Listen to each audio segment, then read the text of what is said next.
దైవ మర్మములు. సహోదరుడు భక్త సింగ్ గారి అనుభవంలో దేవుడు ఆయనకు బయలుపరిచిన దైవ మర్మములు. జూన్ 23. ఇదే త్రోవ, దీనిలో నడువుడి అని నీ వెనుక నుండి ఒక శబ్దము నీ చెవులకు వినబడును. యెషయా గ్రంథము 30:21. ఈ వచనము దేవుని స్వరమును గూర్చి వివరించుచున్నది. ఈ స్వరమును తేటగాను విషదముగాను వినుటకు నేర్చుకొనవలనచో మనము ఎడతెగక ప్రార్థన చేయవలను. ఈ స్వరమును వినుట ద్వారా మన ప్రశ్నలకు జవాబులు దొరుకును, మన సమస్యలు పరిష్కారమగును. దేవుని స్వరమును వినుటకు ఓపిక, విశ్వాసము అవసరం. మన దేవుడు మాట్లాడు దేవుడు అయినను చాలా కొద్ది మంది విశ్వాసులు మాత్రమే ఆయన స్వరమును అనుదినము వినుటకు నేర్చుకొని ఉన్నారు. కీర్తన 29లో దేవుని స్వరం ఎంత బలమైందో చూస్తున్నాం. యెహోవా స్వరము బలమైనది. 29వ కీర్తన 4వ వచనం. యెహోవా స్వరము దేవదారు వృక్షములను విరుచును.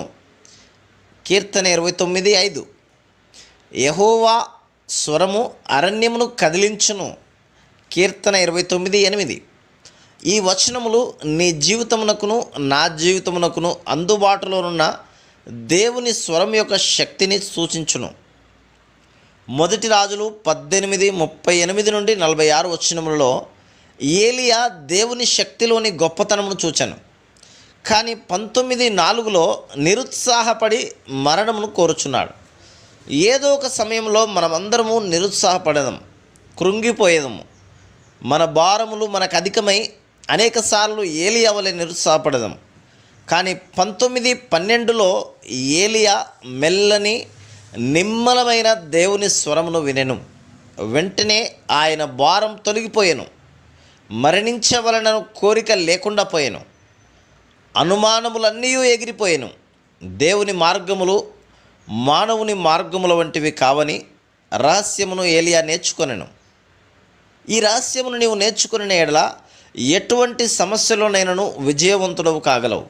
ఆయన స్వరమును విని ఆయన మార్గమును కనుగొనుటకు మనం నేర్చుకొనవలెను. Praise the lord.